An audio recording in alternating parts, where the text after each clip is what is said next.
Dude, you're a serial killer. Yeah. Yeah. Wow.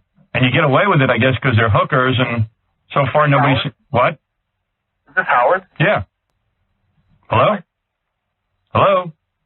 This was the live call made to the infamous Howard Stern show by a serial killer who had a lot to brag about.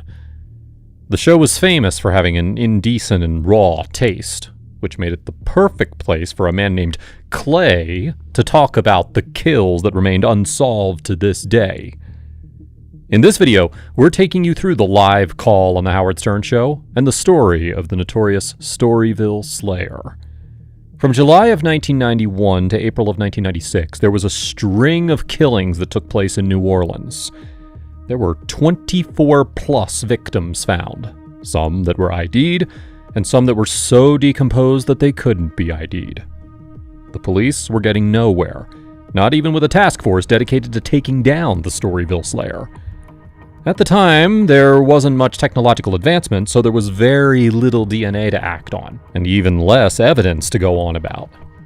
But on the 13th of August 1997, the infamous Howard Stern show received a live call from someone who claimed to have killed 12 streetwalkers. Because Howard's show had a theme of discussing controversies, they decided to continue the discussion with the live caller. All right, I got a guy on the phone who claims he's been killing prostitutes and he's wondering why he's doing it. Oh, God. So maybe he thinks I have an answer. Is this Ed? Ed? No, this isn't Ed. Oh. You haven't killed any prostitutes? No, I never said my name was Ed. Oh. Oh, sorry. That's okay. What name do you use? You can call me Clay. Clay? Clay? Notice his aggravated tone of voice the minute Howard gets his name wrong. When he said, "No, I never said my name was Ed," it sounded like it annoyed him a bit, but he kept his cool. Also, notice how he said, "You can call me Clay," instead of "My name is Clay." This leads us to believe that this is quite possibly an alias name, not his real name. Okay, Clay, so what happened? How many prostitutes have you killed? 12. And you're wondering why you do it? I have a pretty good idea. Why? Did your mom beat you? Did your mom spank you? Was your mom a prostitute? No.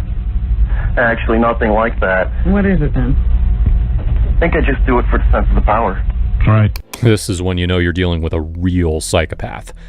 Someone who kills with no means or motive. Someone who just kills for the sense of power. But the fact that he killed 12 people of the same profession leads us to believe there could be some secret connection here. The co-host mentions whether his mother was a prostitute or not because this is a genuine fact. According to the criminology professor Dr. Elizabeth Yardley, quote, "Mothers can create environments where brutality was every day and expected. They actively abused or neglected their children, creating deviant value systems in which the abnormal became normal." But if his choice of victims doesn't hint at us, perhaps his method will. Do you have sex with them first? Yes, and And then what, you strangle them? once. How else did you kill them? Well, a few times, actually most times with a hammer. And where do you do this primarily? I've done it twice in a parking garage, and then the rest of the times on the side of the road. And you're from the New Orleans area? Yes. And how, I mean, what do you beat them to death with a hammer? Man. That usually only takes once, and Dude, you got to have a lot of anger in you. yes. Man. Well, why do you need to feel so powerful?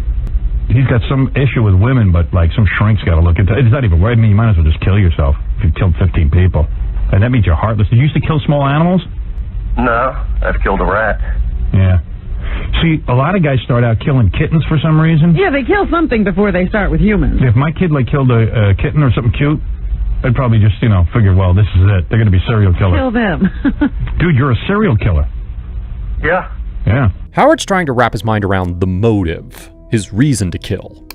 What he's trying to conclude is that his reason to kill was just the thrill, something which is a common trait among psychopaths. Wow. And you get away with it, I guess, because they're hookers, and so far nobody's... What? Is this Howard? Yeah. Hello? Hello? I didn't know this was Howard. Yeah, it's Howard. Of course. Yeah. Yeah. No, I've never killed a kitten. Really? Never killed any small animal except a rat? Now, rats okay. Well, Rats, I don't mind you killing. But how'd you kill? the rat. Yeah. Stepped on his head, I bet. We had a big flood a couple of years ago, and it's not actually a rat. It's called a nutria rat. And I clubbed it to death. It got in the kitchen at my work. So how old were you when you killed your first woman? 16. And you must be a powerful kind of guy, big guy. I wasn't then.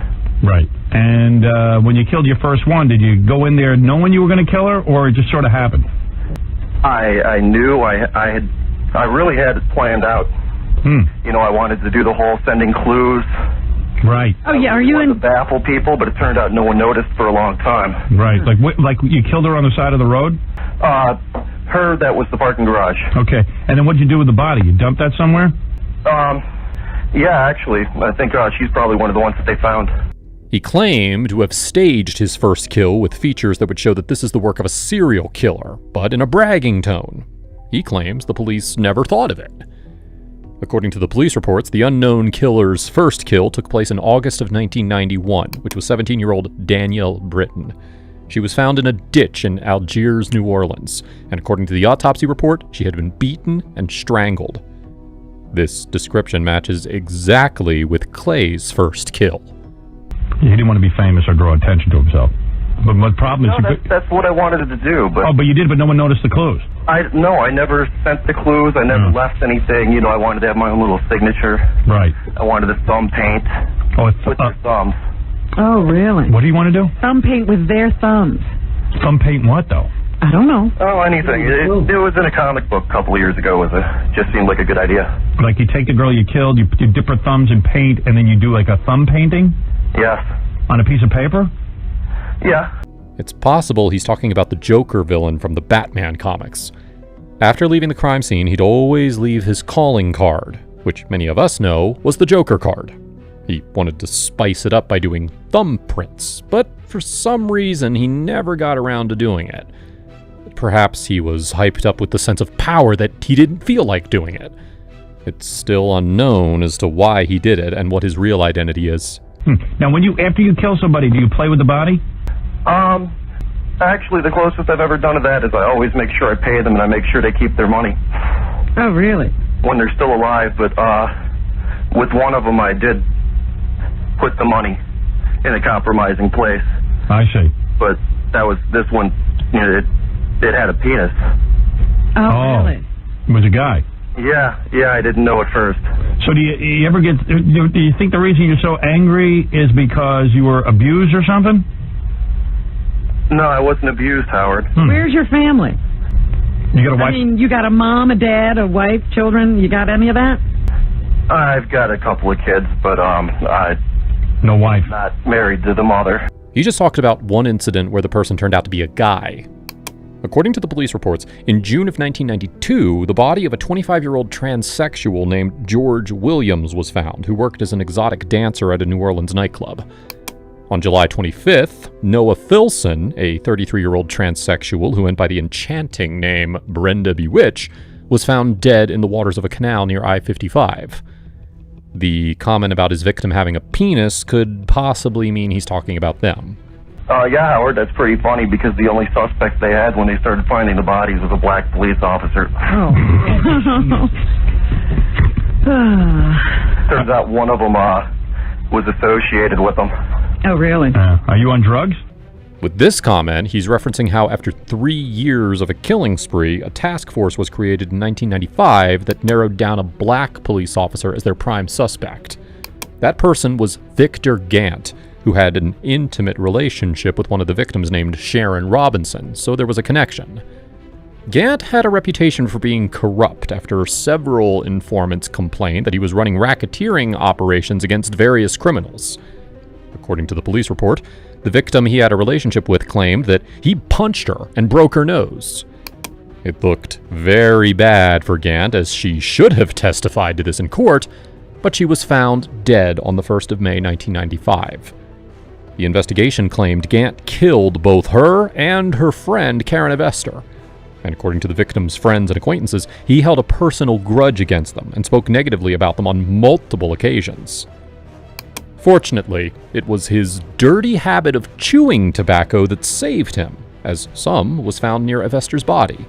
They did a DNA test, and it came out inconclusive, so no charges were filed and he was no longer a suspect.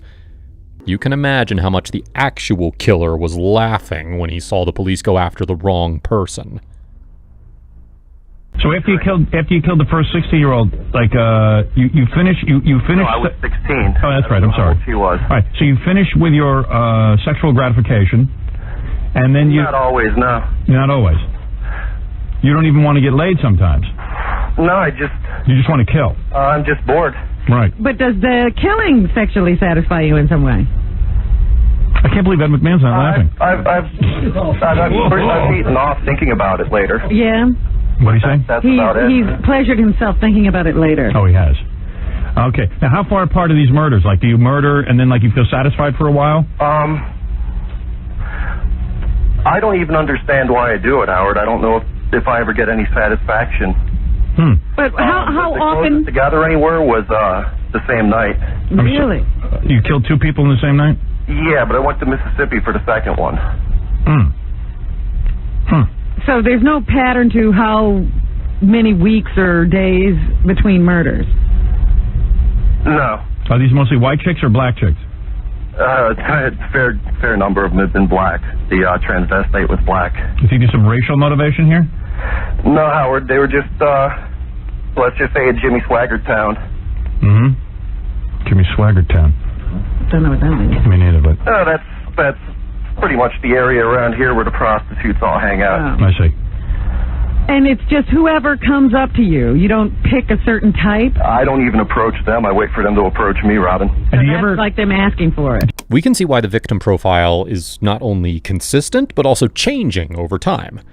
He put in no effort to lure someone for the kill.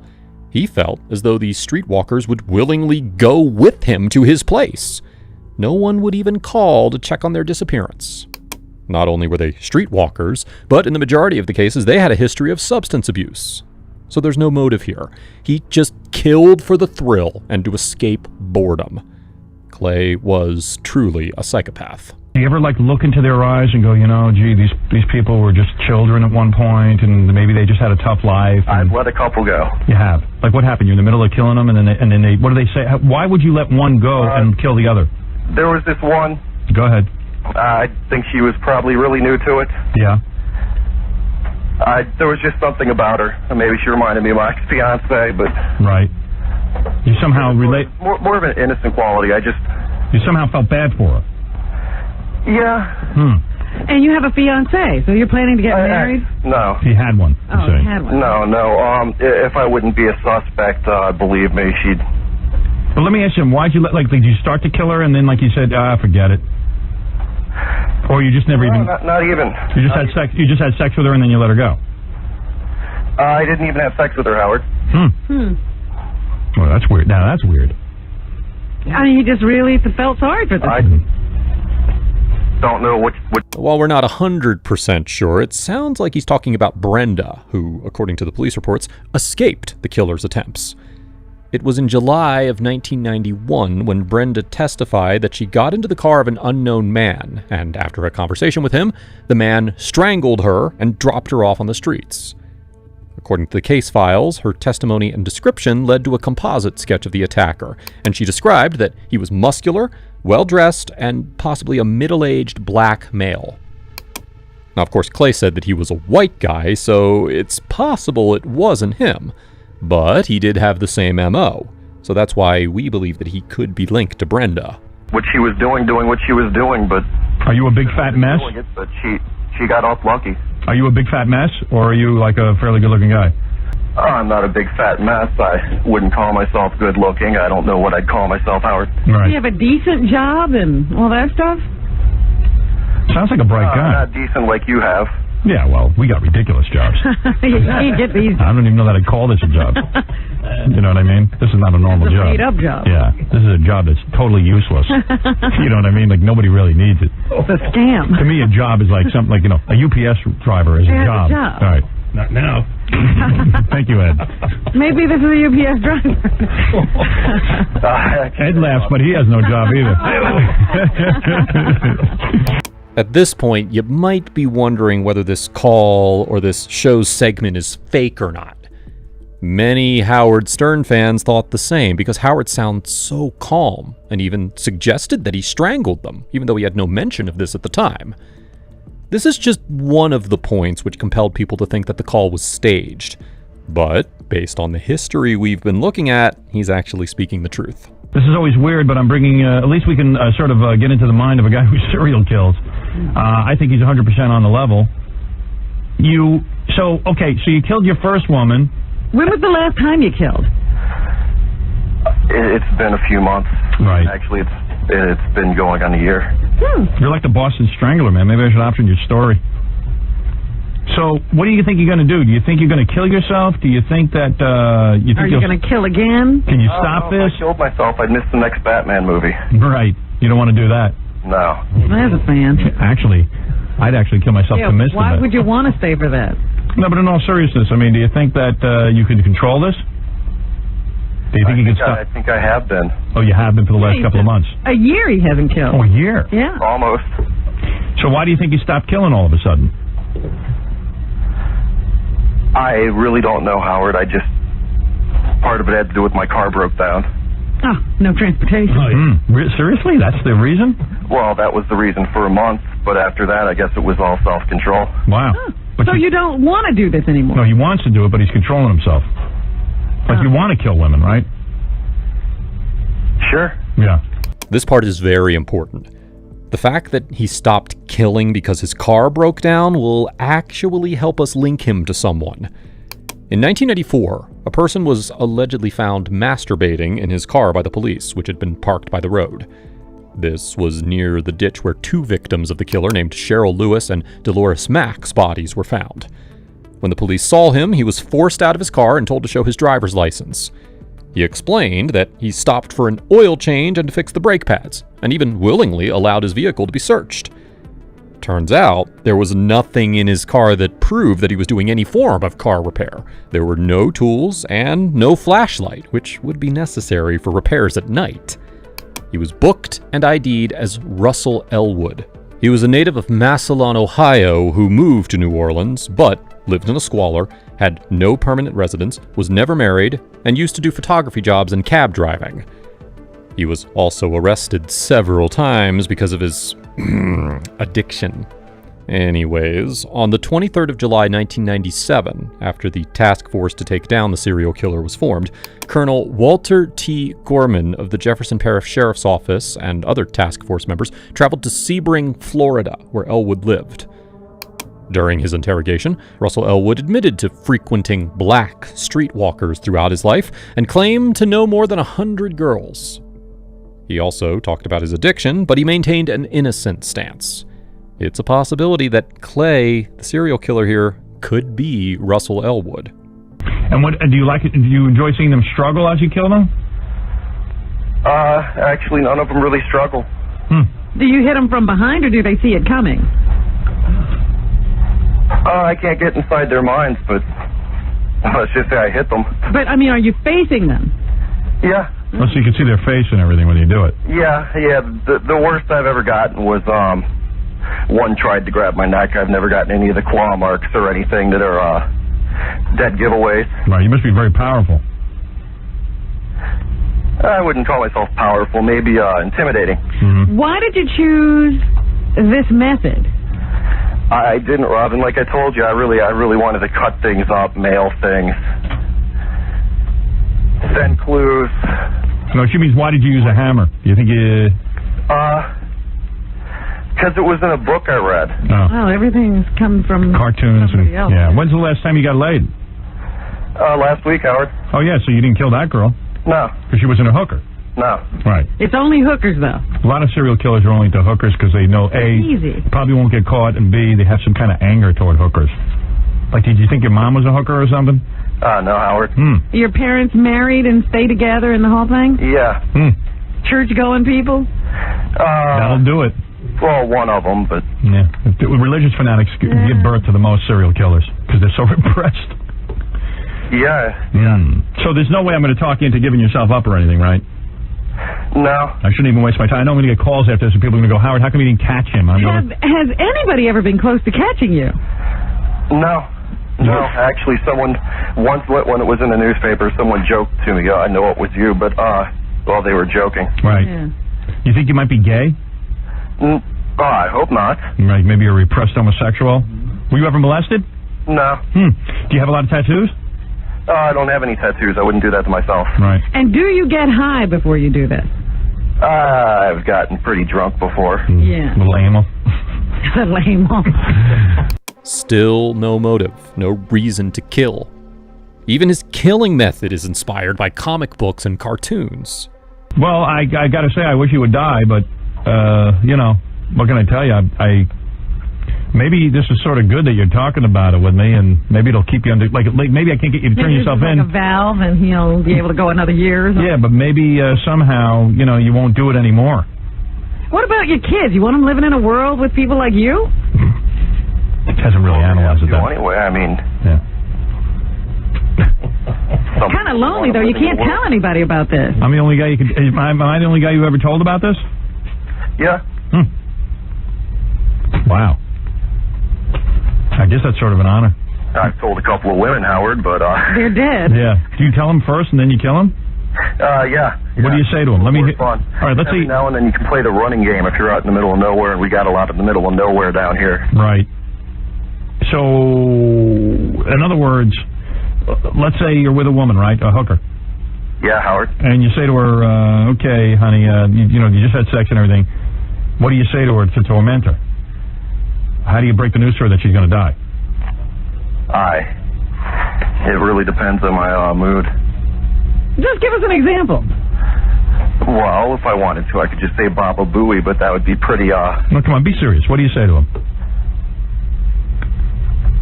I can say you're going to die. And then what do they do? I like to articulate a little more than that. Mm-hmm. Sometimes I ask them if they think it's dangerous, doing what they're doing, if they're worried about things, and they'll laugh it off, and that just pisses me off. Right. And then you go ahead and you kill them. Yeah. All right. Well, there you go. It is a fact that psychopaths wait for an emotional response from the next person, after which they just snap. In the beginning, they keep a calm and cool demeanor, almost as if they're mocking the other person and gauging their reactions to see how much further they can push. When the other person finally reacts emotionally, that's when the psychopath may raise their eyebrows, smirk, tell the person to calm down, or feign disappointment. In this situation, Clay was so intolerant of her laugh that it pissed him off and he immediately did the deed. Yeah, well, you know what? All the experts don't know either, so...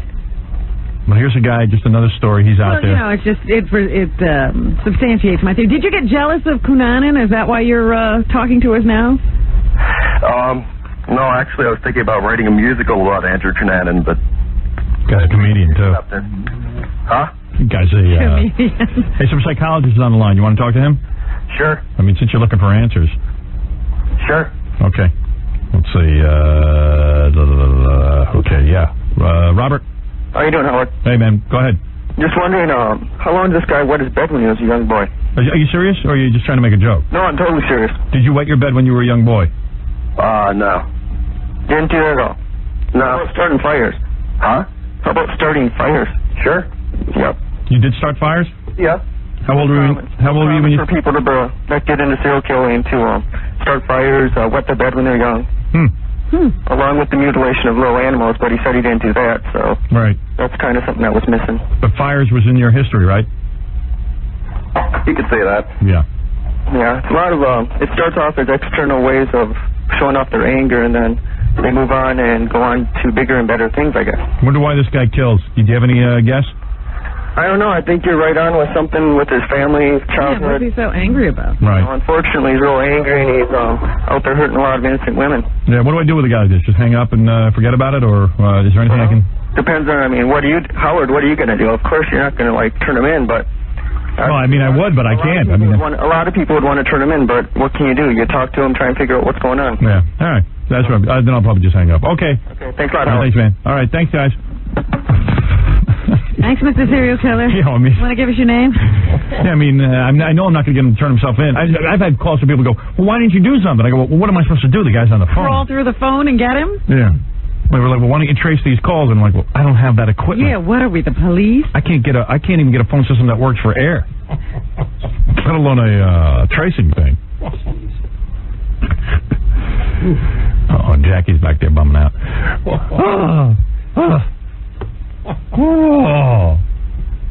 First I wasn't buying it, but now I think I'd buy it. Nah, I buy it. You I bought that guy. Sort of offhand attitude that you have to be a serial killer. Nah, I buy it.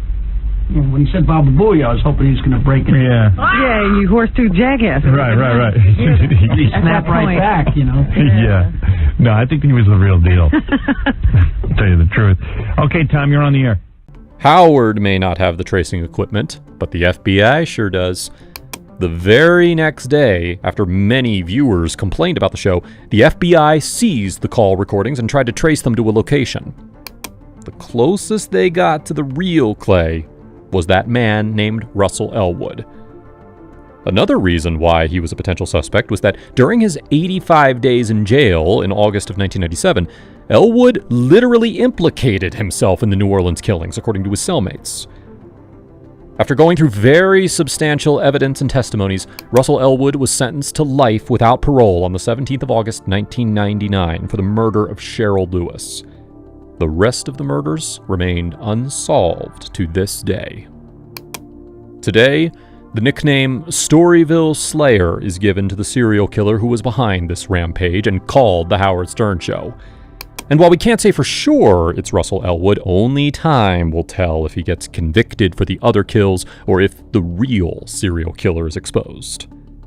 This was how an unknown serial killer bragged on a live radio show about his kills, and still remains at large to this day. Thanks for watching.